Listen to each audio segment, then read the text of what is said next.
네, 반갑습니다. 네, 한 주간 평안하셨어요? 네, 지난주에 못 뵙고 오신 분들 더러 계신 것 같아서 반갑습니다. 네. 예배 같이 할 수 없어서 온라인으로 예배에 참여하고 계시는 성도님들도 반갑고 또 환영합니다. 우리가 꽤 오랜 시간 동안 살펴봤던 예수님의 사마리아에서의 사역은 이제 끝나셨습니다. 사마리아 사역을 마치시고 오늘 본문에서 예수님은 다시 갈릴리로 돌아오십니다.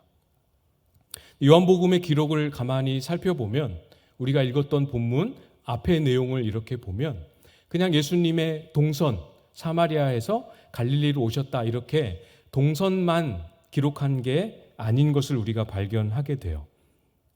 예수님께서 갈릴리로 오시는데 사마리아에서와 달리 마음이 무거우셨습니다. 우리가 읽진 않았습니다만 44절 말씀해 보시면 친히 증언하시기를 선지자가 고향에서는 높임을 받지 못한다 하시고 이런 말씀을 하시면서 갈릴리로 오셨어요. 사마리아에서는 그렇게 뚜렷하고 또 마음을 흡족하게 할 만한 그런 선명한 복음의 열매도 있었죠. 또 그 복음의 열매로 맺어지는 신앙의 고백, 예수 그리스도를 향한 귀한 고백도 넘쳐났었습니다.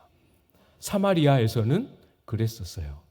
그런데 갈릴리는 다릅니다. 아무런 고백도, 아무런 믿음의 행동이나 순종도, 주님을 높이는 어떤 반응도 갈릴리에는 없었어요. 조용합니다. 오늘 본문 46절도 보시면 예수께서 다시 갈릴리 가나에 이르시니 전에 물로 포도주를 만드신 곳이라 왕의 신하가 있어 그의 아들이 가버나움에서 병들었더니. 갈릴리에서도 갈릴리 지역이 이렇게 이제 넓은데 그 중에 가나라는 동네에 오셨다고 기록을 합니다. 친숙한 동네지요. 우리가 가본 적은 없지만 굉장히 친숙합니다. 과거에 예수님께서 물로 포도주를 만드셨던 그 기적을 행하신 동네였어요. 그러니까 이 갈릴리는 예수님께서 많은 표적도 행하셨고 많은 가르침도 주셨던 예수님의 사역의 본거지입니다. 고향이기도 하지만 예수님의 사역의 본거지예요. 많이 가르치시고 행하셨습니다. 그러나 그럼에도 불구하고 예수님을 믿는 믿음은 풍성하게 자라고 결실하는 그런 모습을 찾아보기 너무너무 힘든 상황이었어요. 45절을 여러분 눈으로 한번 보시겠어요? 갈릴리 사람들이 예수님을 영접했다라고 기록은 합니다. 그러나 이 영접했다라는 이 단어는 요한복음 1장에 하나님의 자녀가 되는 권세를 주시는 예수님을 영접하는 것과 다른 단어입니다. 예수님이 오신 것을 환영하기는 했어요. 알아보고 좋은 마음으로 많은 호감을 가지고 예수님을 맞아들이기는 했습니다. 그럼에도 불구하고 예수님을 향한 어떤 신앙의 고백도 없고 믿음의 반응도 없고 고요한 적막감이 흐르고 있었다. 어떤 의미겠습니까? 예수님을 기다리고 예수님을 반가워하기는 하지만 다른 생각하고 있었던 거죠. 뭐 주실까? 무슨 기적을 행하실까? 사업 수완이 조금 있는 분들 눈에는 물로 포도주를 만든 기적을 행하셨으니 원가 거의 0원에 가까운 양질의 포도주를 만들어내는 얼마나 수익이 보장된 일입니까? 이런저런 계산과 다른 생각을 하면서 예수님을 바라보는 침묵입니다. 사마리아와 너무 뚜렷하게 대조되지 않습니까? 사마리아는 조용하지 않았습니다. 고요하지 않았습니다. 영적인 소란스러움이 많이 일어났습니다. 정말 사랑스러울 만한, 보는 것만으로도 영혼의 만족과 부요함이 느껴질 만한 그런 영적인 소란함이 사마리아 동네에는 가득했었지요. 기적을 단 한 번도 안 하셨는데 말씀만 듣고 믿었습니다. 예수님을 따랐습니다. 반응도 했습니다. 예수님이 어떤 분이신지를 깨닫고 자기 말로 고백하는 일도 있었습니다. 우리 주님께서 나를 바라보시면 어떤 것을 느끼시면서 바라보실까? 한번 생각해 보시면 좋을 것 같아요. 뭐라 말씀하시면서 나를 바라보실까? 과연 나에게는 주님의 오심에 따라, 주님의 말씀하심에 따라 매 주일을 주기로, 매주 수요일 주일을 주기로, 또는 매일 새벽을 주기로 나에게 찾아오시는 그 주님의 앞에 반응하는 영적인 소란함이 내 속에는 있는가? 아니면 나도 내 속에도 갈릴리 사람처럼 이런저런 다른 생각, 다른 계산하면서 그냥 고요히 머물고만 있는 영적인 적막함은 아닌가? 한번 잘 나의 마음과 모습을 돌아보시기를 부탁을 드립니다. 오늘 본문에는 이 갈릴리의 영적인 적막함을 깨는 한 사람이 등장합니다. 자신이 이 적막함을 깨고 내는 이 목소리가 제대로 된 목소리인지 아닌지, 내가 잘하고 있는 건지 아닌지 살피고 이렇게 판단해 볼 겨를도 없이 그냥 달려와서 그냥 소리를 질러대는 한 사람이 등장하지요. 왕의 신하입니다. 47절을 보시면 그가 예수께서 유대로부터 갈릴리로 오셨다는 것을 듣고 가서 청하되 내려오셔서 내 아들의 병을 고쳐주소서 하니 그가 거의 죽게 되었음이라. 왕의 신하, 이 침묵을 깬 왕의 신하, 어떤 상황에 있었던 사람입니까? 아들이 거의 죽게 되었다. 가족이 아플 때 아무리 많이 아파도 거의 죽게 되었다 이런 표현 잘 안 쓰지 않습니까? 이거는 정말 많이 아프다는 것을 과장하는 과장법이 아니고 거의 정말 몸에 죽음의 기운이 막 스며들어서 몸이 부분적으로 이 죽음을 이미 들이우고 있는 그런 상태입니다. 언제 숨이 끊어질지 모르는 상황이지요. 이 아들을 집에 내버려 두고 가버나움에서 가나까지 30km가 넘는 거리를 걸어옵니다. 걸어오는 동안 제가 30km를 재면서 걸어본 적이 없어서 잘 모르겠습니다만 이렇게 죄송합니다. 인터넷을 검색해 봤더니 30km 걸을 때 7시간, 8시간 이렇게 예상을 하더라고요. 그 이상 걸렸을 것 같아요. 그 시간을 걸어오는 동안 그리고 여기서 예수님을 만나고 돌아가는 동안 이 시간 동안 아들이 어떻게 될지 모르는 정말 긴박한 상황임에도 불구하고 그 모든 위험, 그 모든 예상되는 것을 다 감수하고 예수님께 왔습니다. 어떤 심정이었을지 충분히 짐작이 되시죠? 왕의 신하입니다. 꽤나 신하라는 표현을 썼지만 왕의 신하이기 때문에 왕의 최측근에서 섬기는 고위 관리였습니다. 높은 지위와 그에 합당한 재력도 권력도 가지고 있는 사람이었어요. 그러나 여러분 생각해 보십시오. 지위가 높으면 뭐합니까? 재력이 많으면 뭐하고 권력이 많으면 뭐합니까? 그 사랑하는 아들, 이제 죽음을 앞두고 있는 그 사랑하는 아들 위해서 아무것도 해줄 수 없는 그 절망, 그 안타까움, 그 허탈함, 이것이 오늘 본문에 등장하는 왕의 신하의 처지였고 또 이것이 이런 절망과 안타까움과 무력함이 저와 여러분에게 믿음이 만들어지기 시작하는 아주 귀한 토양이 된다라는 사실을 본문은 보여주고 있습니다. 믿음은 그렇게 시작이 됩니다.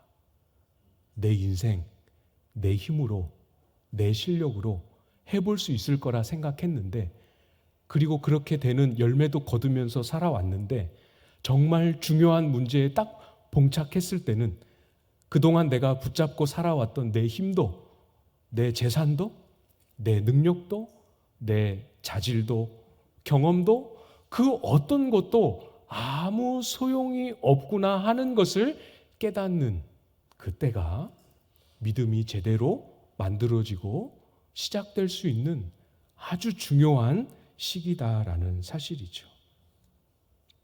내 힘으로 안 될 때 믿음이 거기서 만들어집니다. 내가 내 힘으로 해결할 수 없겠구나.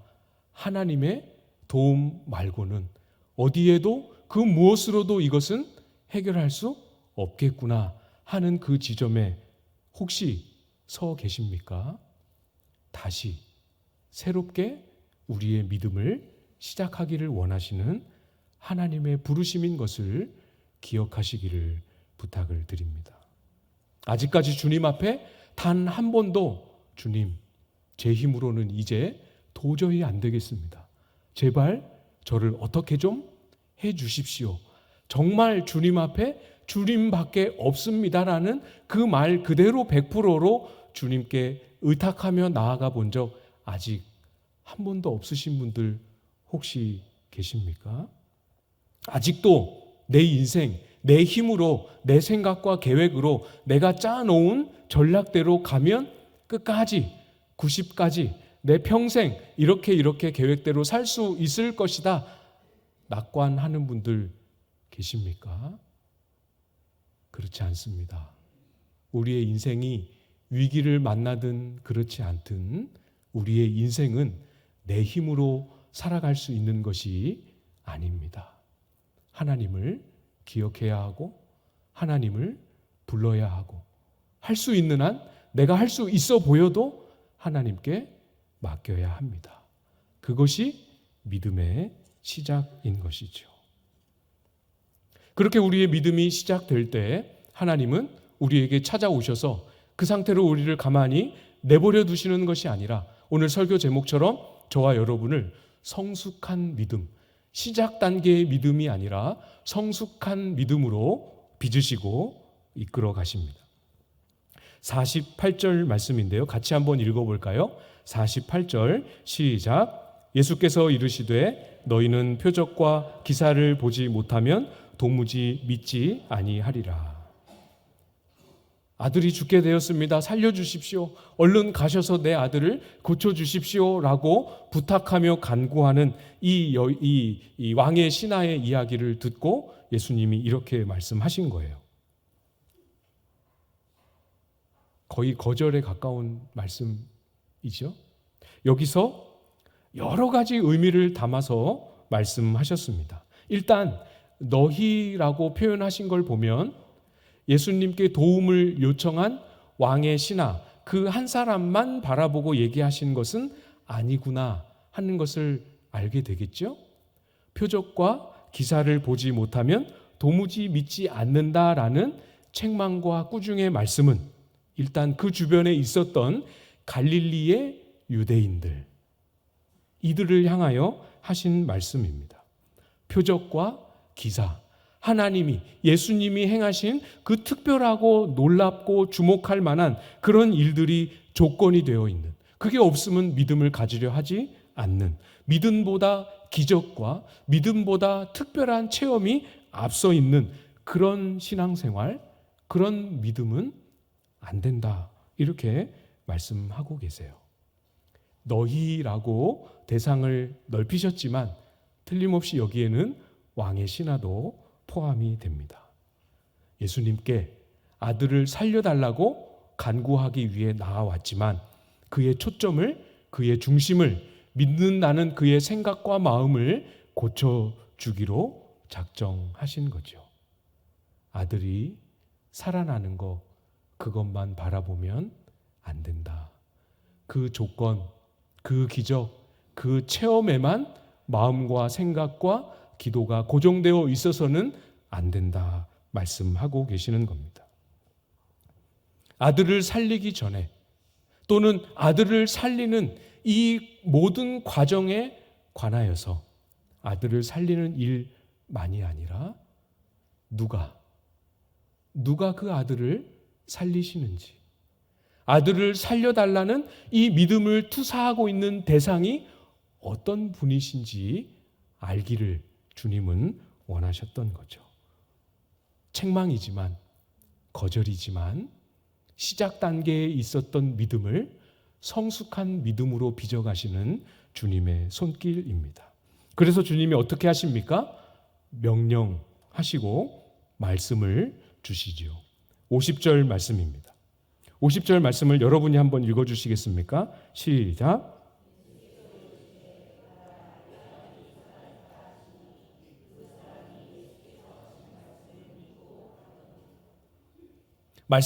예수님이 말씀하신 내용이 무엇입니까? 가라, 네 아들이 살아있다. 놀라운 일이 벌어집니다. 예수님은 돌려보내셨어요. 돌아가라고. 그런데 놀랍게도 이 왕의 신하는 그 말만 듣고 뒤로 돌아 집으로 가버립니다. 한번 이 장면을 좀 상상해 보십시오. 예수님이 말씀하셨고 돌아가는, 그 말만 듣고 그냥 토달지 않고 돌아가는 왕의 신하의 뒷모습을 한번 상상해 보십시오. 아들이 죽었을지도 모릅니다. 그렇죠? 표적을 얻지 못했습니다. 원했던 결과, 자신이 바랬던 거 아무것도 못 얻었습니다. 물론 아들을 살리는 것도 목적이었지만 이 왕의 신하의 중요한 목적 중에 하나는 무엇이었습니까? 예수님을 빨리 모시고 가는 것이었습니다. 그러나 그것도 거절당했습니다. 자기가 생각하고 계획했던 모든 것은 다 실패했습니다. 집으로 돌아가는 왕의 신하의 뒷모습을 상상해 보십시오. 얼마나 쓰라라리 보입니까? 얼마나 슬프고 절망적이어 보입니까? 왕의 신하의 입장에서는 정말 말로 표현할 수 없을 만큼 아픈 순간이었을지도 몰라요. 하나님이 저와 여러분에게 명령하시고 말씀하실 때 그 말씀을 우리의 믿음을 사용해서 마음으로 그 말씀을 딱 받을 때 어떤 일이 그 속에 일어나는지를 한 번도 경험해 보지 못한 사람이라면 왕의 신하의 행동을 절대로 이해할 수 없을 것입니다.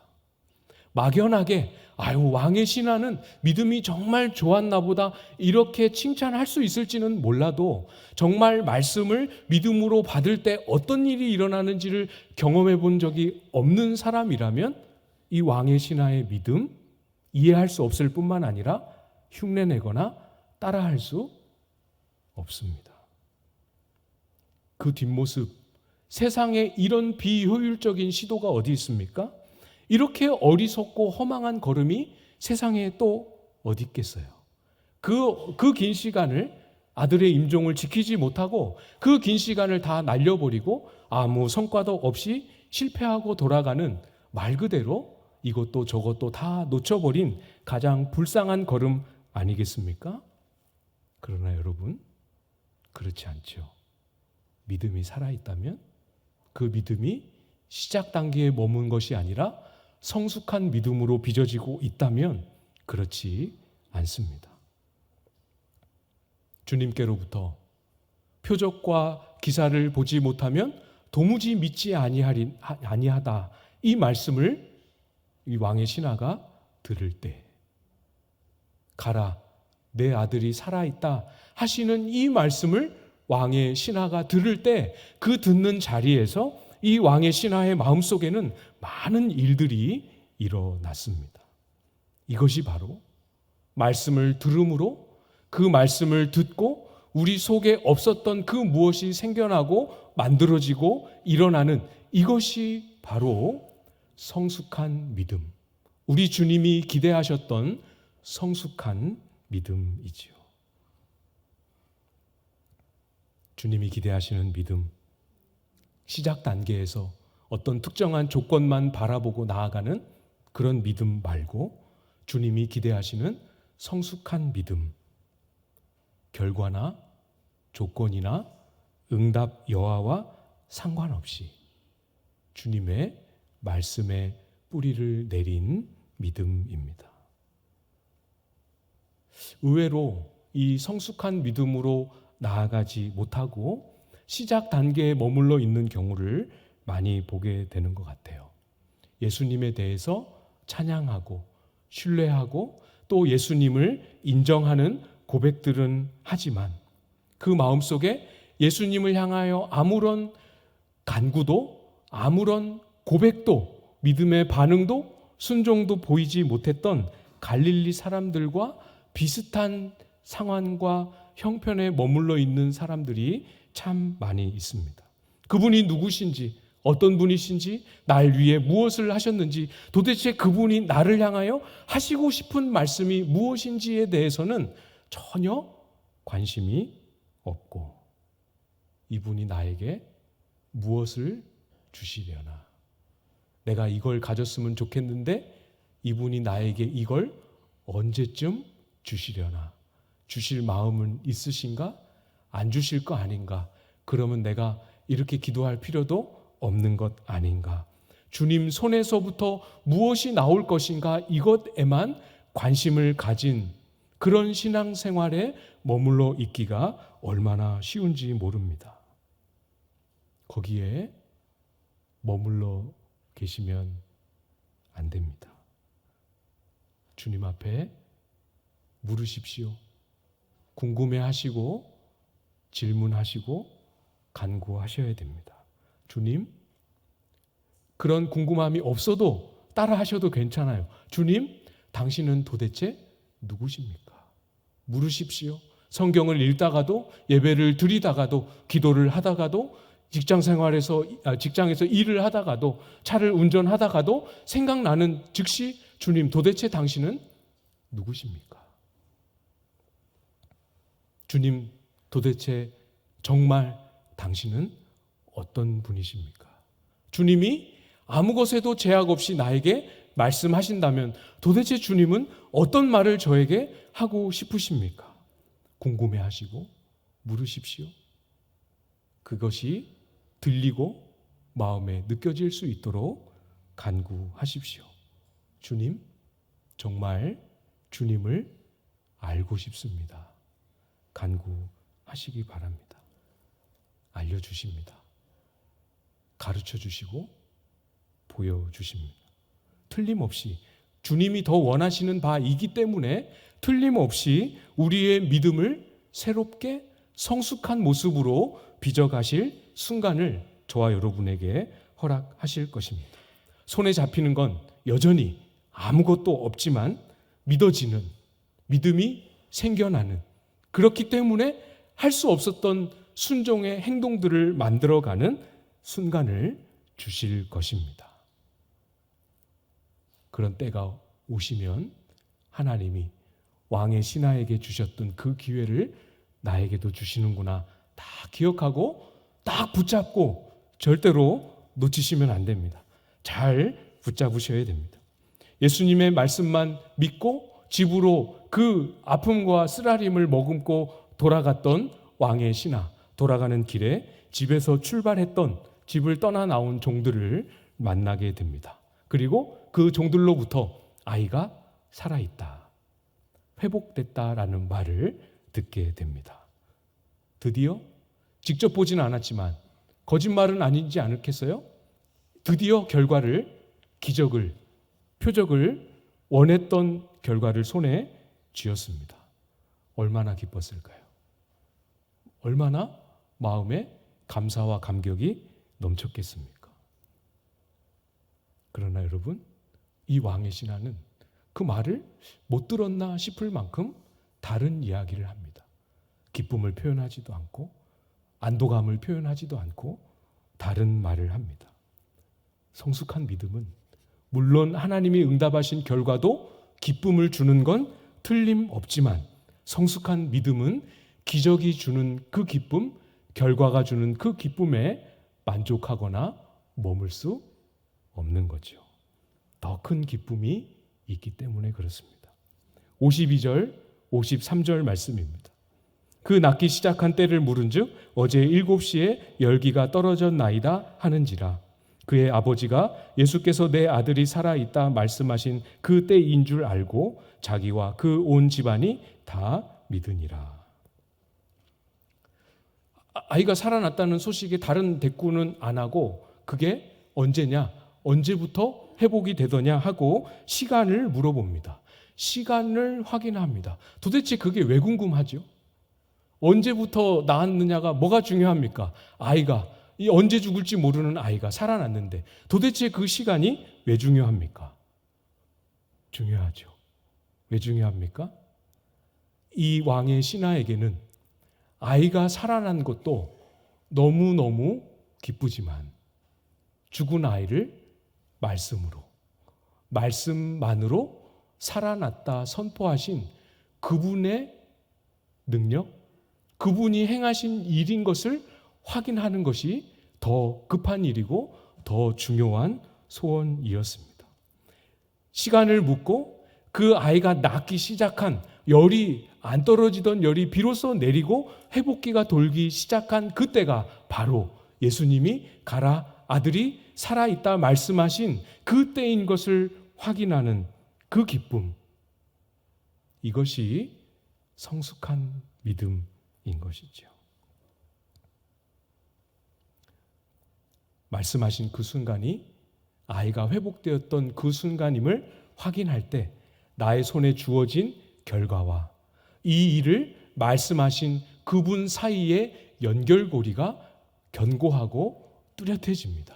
이 연결고리가 분명해질수록 우리의 삶의 어떤 결과와 하나님의 말씀하심 사이에 연결고리가 분명해지고 뚜렷해지고 가까워질수록 우리는 하나님을 신뢰하는 믿음의 도약이 일어납니다. 믿음의 도약. 다윗이 목동 시절에 사자와 곰과 싸웠다고 기록합니다. 그런데 이 싸움을 마친 후에 양을 그 맹수의 입에서 건져낸 후에 자신을 딱 보면서 내 팔에 근육을 보면서 내 손에 힘을 보면서 나는 사자도 이길 수 있어. 다윗은 그렇게 하지 않았다라는 사실이죠. 하나님이 나를 사자와 곰의 입에서도 건져내시는구나. 이렇게 상황을 정리하고 확인하고 그렇게 믿음으로 바라보았습니다. 이게 무슨 믿음의 도약입니까? 양치는 목동이 양을 구해낸 게 무슨 믿음의 도약입니까? 나중에 다윗이 골리앗과 싸우러 나갈 때 그 용기를 내게 만들었던 하나님이 나를 반드시 저 할례받지 못한 족속의 손에서 나를 건져내실 것입니다라는 이 어마어마한 믿음을 만들어냈던 그 원동력이 바로 거기에 있었던 거죠.